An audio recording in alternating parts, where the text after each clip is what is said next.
I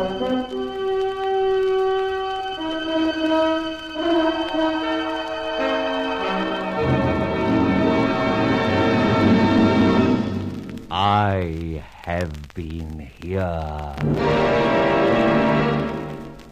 The Grey Goose, Adventures of a Modern Robin Hood.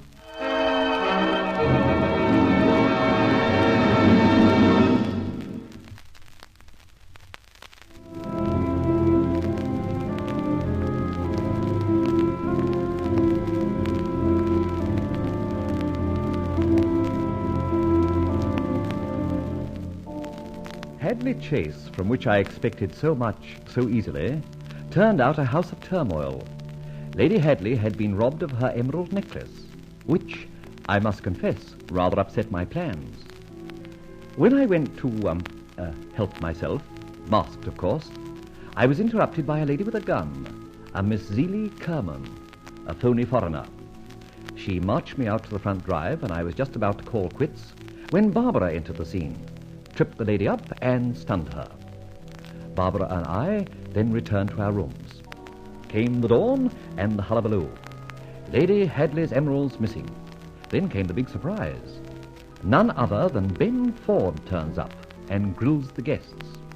After which, Barbara and I go into a huddle. Aren't you glad I wouldn't let you plant any feathers? Under the circumstances, yes. But I may still find an opportunity. I must intimate I have been here, you know. All right, then. Plant one in your cellar, Dartmoor, and say, I am still here. Ooh, quite a thrust. And I promise you I'll be careful. What's really worrying me is the wasted effort.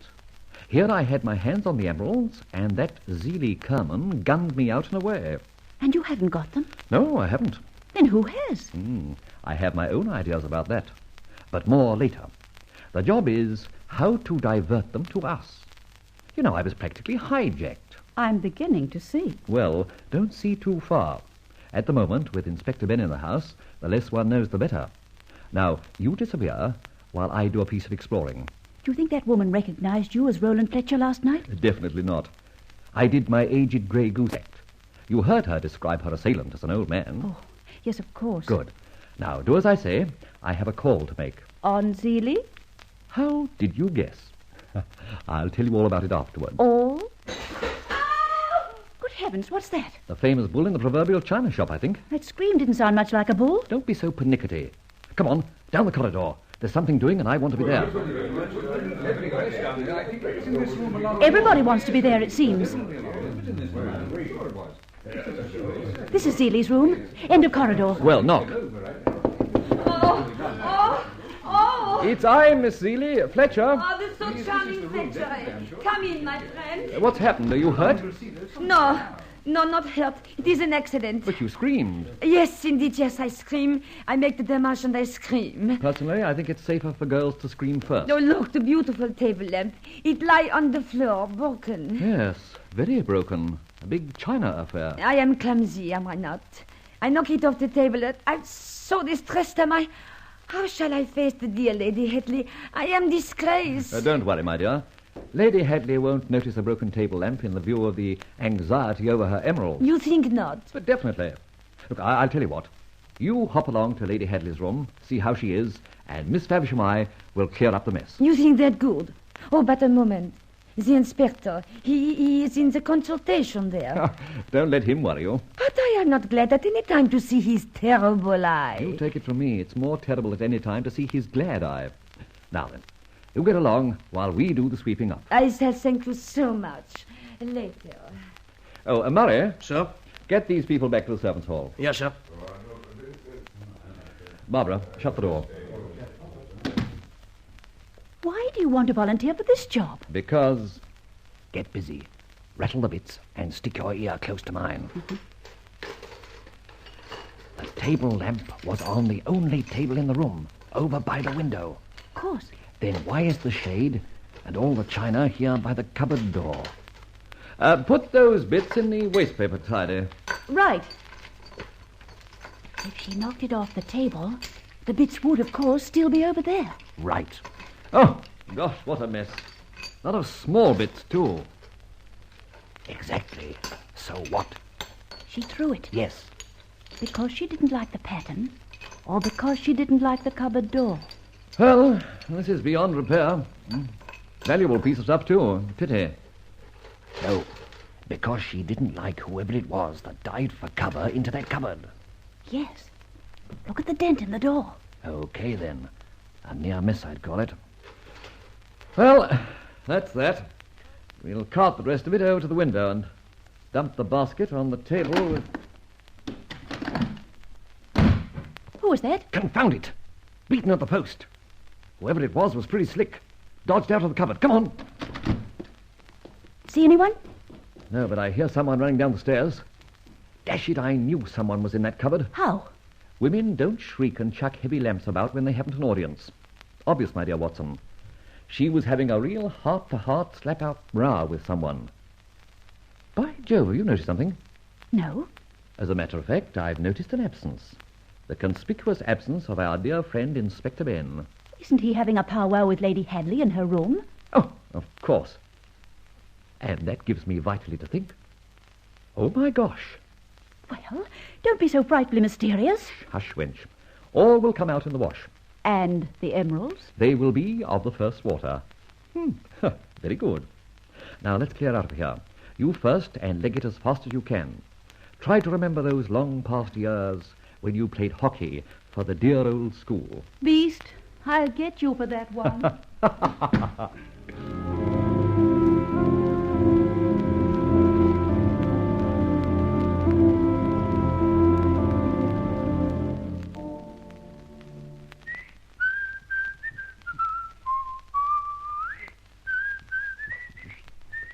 Oh, there you are, Fletcher.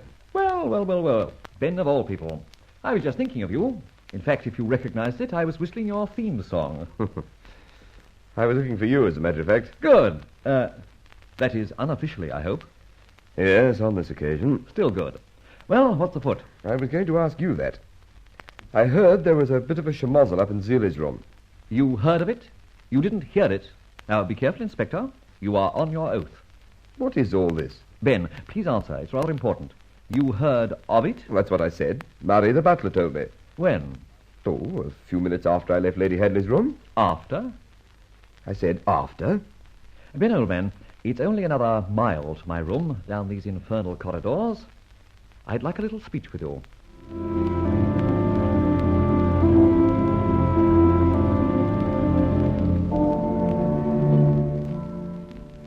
Well, here we are. Come in. There. Now, look, if it's about emeralds, I'm not in a position to make any statement, so forget it. It is about emeralds, but as they say in the agony columns, something to your advantage. So listen and answer when you're spoken to. I shall reserve my answers as and when I like. And don't be terse. Now listen. The schmozzle came from Zeeley's room. There was a crash like a doodlebug falling in London, and then a scream. Murray told me that the Zeeley woman dropped a big table lamp and screamed in panic. Rubbish. There was a man in Zeeley's room, and she threw the lamp at him and screamed. Doesn't sound like my idea of Zeeley. Don't be coarse, Ben. She'd had a row with the joker. Well, did she miss him? Yes, but only because he took cover just in the nick of time, ducked into the cupboard. Was it you? Ben! Well, if it wasn't, how do you know all of this? And who was the man? I'll wise you up on that later.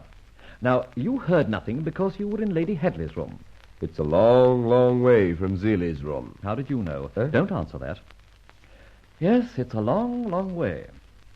Then tell me this, my good sleuth. How did Zeeley hear Lady Hadley's door slam, as she said she did, and the noise of which woke her? Bless my soul. Consider it blessed. Now, continue, Ben. Zeeley's crack on the head. Yes, you were very attentive. Why? I could say she's got nice eyes, but apart from that, she had an egg as big as an apple on her noggin. When I examined it, it was all bruise and bump. You know that a smack on the napper with a gun, either end, must break the skin. Yes, of course. There was no sign of an abrasion. So what? She wasn't hit with a gun. So she was lying. Alas, and so beautiful. More to come, Ben. Carry on. Her alleged assailant was, as she said, an aged man. Who would you say that was? For a moment, I naturally connected him with that infamous nuisance, the Grey Goose. Somehow I thought you did. But to pass on. What, more still? But yes. According to the lady's story, she recovered consciousness on the front drive in the cold and dreary dawn. Immediately, she gathered herself together. She entered by the front door. And immediately made for Lady Hadley's room to protect... My gosh! What do you think? To steal the emeralds, of course. Oh, be your age, Ben. Eh? Well, then what? Look, she wasn't bumped on the head by an aging burglar with a gun. We proved the gun point. But she has got a bump on the head. Well, maybe she walked into a door. But she said otherwise. True. Oh, look, Fletcher, you've been darn clever, and I must hand it to you. But nothing has been stated that would pin the theft of the emeralds on Zeeley. However, go back to the fracas in her room. Right. The aforesaid fracas brought me and some of the servants to Zeeley's room. She went to apologize to the old lady. Miss Faversham and I got rid of the servants, offered to clear up the mess. Why should you? Because, Ben, I smelled a rat. And what's more, I discovered one.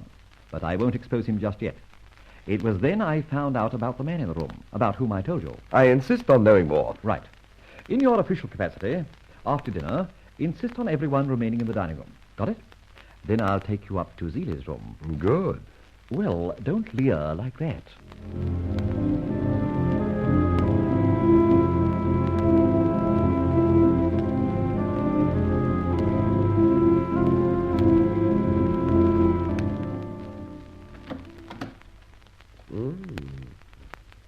Charming room, too. Yes, not so charming now that door is so badly damaged. Yes. Strange how the lamp fell off the table, ran across the room, and practically dug a hole through that door. All right, you've proved your point, Fletcher. Well, I think I'll have every justification for making a search of this room for those emeralds. Even Zeeley herself. How very ungallant of you, dear Inspector. Zeeley? And you shut your big mouth, smart guy, or else. See this gun? It pops.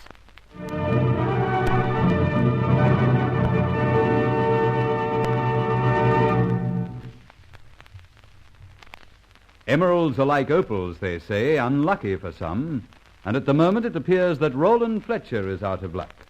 However, events are generally shaped to the advantage of the Grey Goose.